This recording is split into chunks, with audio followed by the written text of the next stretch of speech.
Hey guys, Sean here. Welcome to the F1 Word and to the first part of my end of season roundup report things. You'd have thought after 3 or 4 years of doing these I'd have come up with a name for them by now, but anyway, as ever, I'll be going over each team's and driver's stats for 2021, giving you a few of my thoughts on their season in reverse championship order, and this year, instead of across 10 videos, I'm just going to do it across 4. Your usual annual caveat at this stage, these are not reviews or blow-by-blow accounts of their respective seasons. Like I say, it's just a few words on how I think they all got on this year. A bit of a post-season waffle.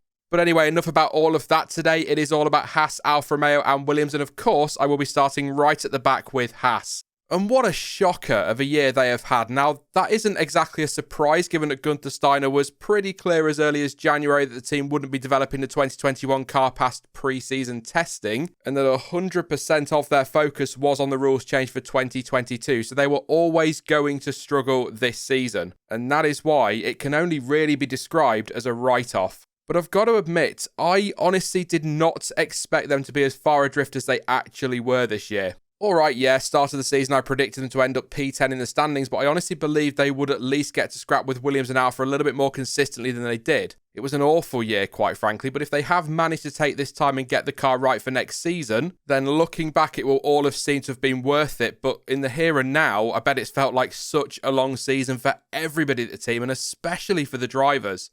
On the subject of the drivers, Nikita Mazepin really struggled, didn't he, at the start of the year? He had that turn 2-3 crash in Bahrain and incidents in several other races. But although he's not really been amazing, I do think he has shown some improvement as the year has progressed. Yeah, alright, there were still mistakes and spins and crashes along the way, but he's almost certainly taken a step or two in the right direction. And I guess really that's all he could have done this year. It was a learning experience for him. That all said, he was still well off the pace of his teammate come the end of the year, and if that car makes the leap forward into the midfield for 2022, he's going to need to make just as big a step forward himself and get closer to Schumacher. In terms of his stats, they are not, as you'd expect, all that great, and just FYI, all the stats in these videos include qualifying and race starting grids from sprint weekends, not the sprints themselves, just the qualifying on a Friday, but also only include races where the drivers took the checkered flag. So whilst the official F1 results may classify a DNF as P17, for example, I just count that as a DNF. Maybe a little bit pedantic, but for me, you've got to cross the line to actually finish the race. Anyway, Mazepin's average qualifying position for 2021 comes in at 19.54 with an average grid position of 18.42, and his average race finishing position is just 17.81, and of course, he failed to score any points this year with a highest finish of P14, which he achieved in Baku. Look, I'm not going to go in on either Haas driver in this, though, because that car was absolutely shocking, and neither of them really stood a chance this year. The only comparison that can be made is between the two drivers, and Mazepin was comprehensively beaten by Schumacher.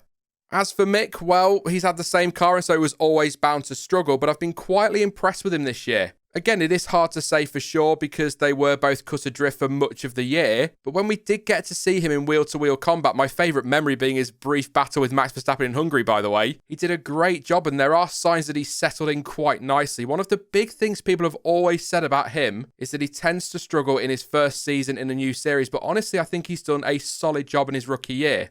And weirdly, I think that car being so off the pace was actually almost a blessing in disguise. What I'm saying is, it kind of allowed him, and yeah, his teammate as well, to cut their teeth or learn their trade, whichever one you want to use, and work on improving and settling in without having a massive spotlight on him all the time. I guess what I'm saying is away from the pressure. Don't get me wrong, there is still a long way for him to go, and there were some hefty and costly crashes this year, but it's going to be interesting to see how he gets on in a more competitive car next year, or hopefully a more competitive car. But overall, a solid rookie season, and a season that we may well look back on in years to come as a very important one for him.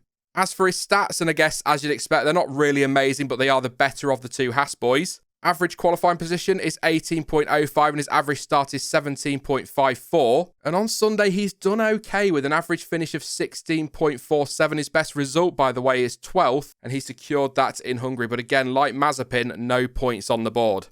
Next up, Alfred Mayo, and I don't really know how to sum up their season. It's strange because they have dropped a place in the Constructors versus last year and were overtaken by Williams, but they did score 5 more points and always seem to be in the mix with Williams. They are another team focused on 2022, so of course that has to be considered, as it will for many teams. But I guess at least the way I look at it is that they haven't taken a step back in terms of performance. It's more that Williams have improved and made a bigger step forward, and Alfa didn't improve by enough to maintain the gap they had in 2020, if that makes sense. Alfa were, though, just 10 points behind P8 in the standings come the end of the season. If we forget the mess that was the Belgian Grand Prix, it was even closer between the two teams than that 10-point gap would suggest.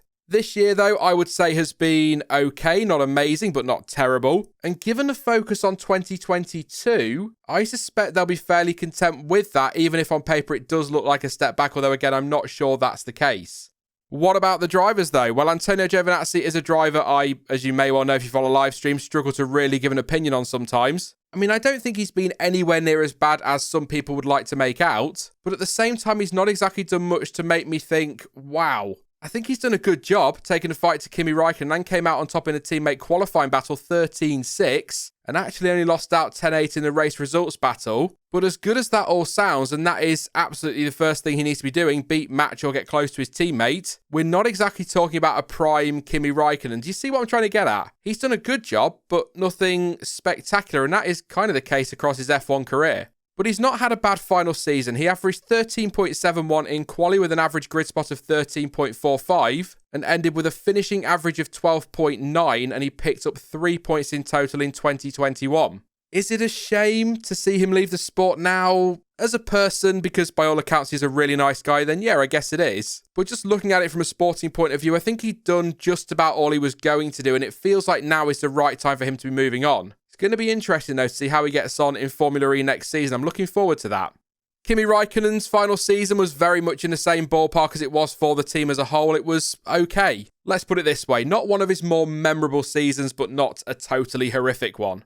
As already mentioned, he did outrace his teammate this year and scored 7 more points across 2 more points finishes than Gio managed to pick up. And as was the case for both drivers, he was on the fringes of the points on several other occasions. His average quali and start positions of 15.7 and 15.4 respectively, with an average race finish of 12.5. Actually, now I've said that, in many ways the teammates were much more evenly matched than I realised. Interesting. Really though, I've not got too much to add on his season. What we have seen of him in battle has been fun, as is often the case when it comes to Kimi, and I think for the most part, he's had a solid year. But it is his last in F1, and across an incredible record-breaking 349 starts, the Finn managed a final grand total of 18 poles, 21 wins, 103 podiums, 1,873 points, 46 fastest laps, and took the World Championship in 2007. A fantastic career, and I often feel an undersold or understated career and driver. But as many of you I'm sure will point out, perhaps it is time for him to move on, and I wish him all the best for the future. So one last time, thank you so much, Kimi.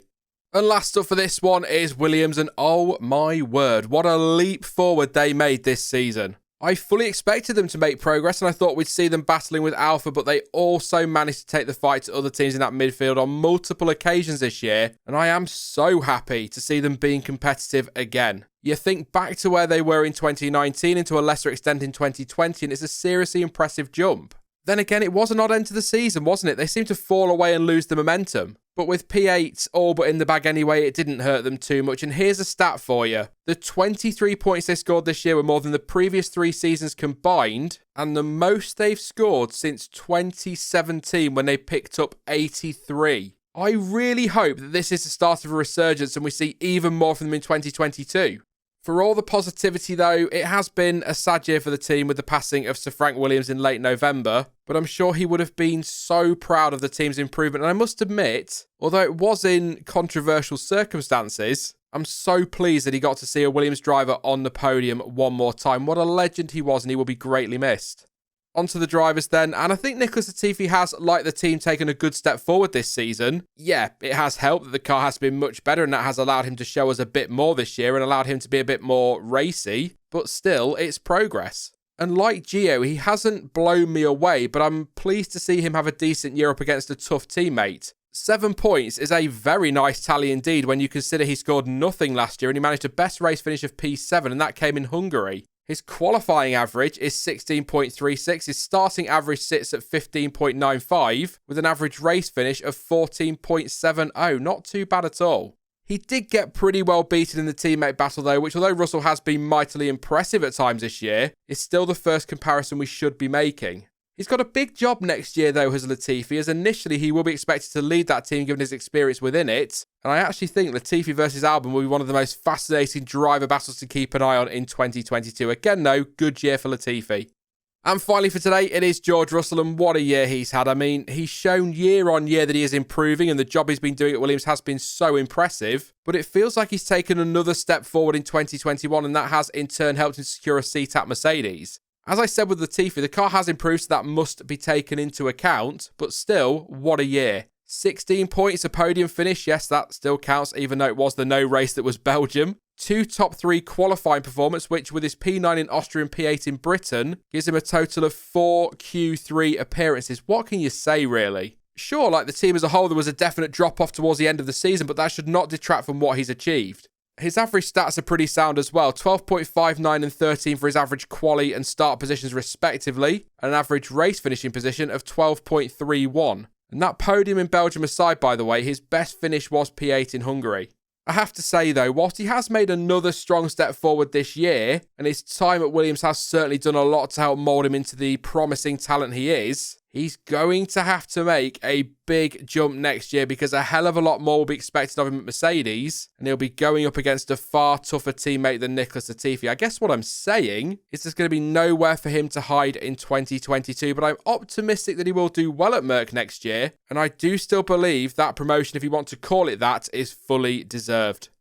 That is it then for my first end of season team roundup, but you can, as always, let me know your thoughts on the seasons of Haas, Alfa and Williams in the comment section down below. Now, I will be back soon with another video, and the next team roundup will be all about Aston, AlphaTauri and Alpine, but in the meantime, if you did enjoy this one, then please do leave a like, as it really does help out the channel, and don't forget to subscribe so you don't miss out on any future uploads or streams. But as ever, thank you for watching. I've been Sean, this has been the F1 Word, and until next time, goodbye.